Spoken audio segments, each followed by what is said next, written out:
Es la prepotencia, es la chulería, es el autoritarismo, es la agresividad, es el insulto, es el menosprecio, es esa actitud de perdonavidas que te mira por encima del hombro, es la insuficiencia para pactar o negociar,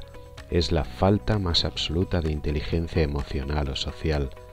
es el imperialismo codificado en el ADN, es la colonización integral, es también el paternalismo castrador, es esa especie de desafío a la gravedad que proporciona la levitación por encima del bien y del mal, es el desplazamiento de culpa, es la negación de las neurosis colectivas, es el miedo a lo desconocido, es la incapacidad secular por admitir y potenciar la diversidad, es la ignorancia como actitud vital,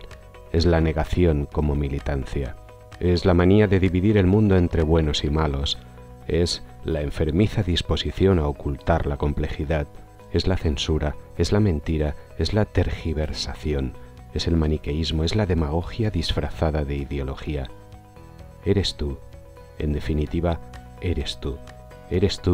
que crees saber más que nosotros sobre nuestra propia historia, eres tú el que fractura, eres tú el que castra, eres tú el que indigna, eres tú que hablas como si te hubieses tragado 1.000.000 de manuales de autoayuda, eres tú y tu pomposidad,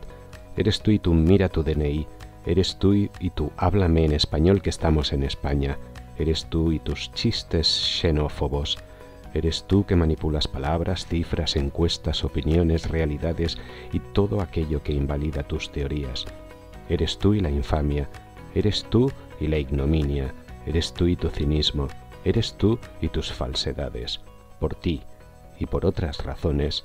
soy independentista.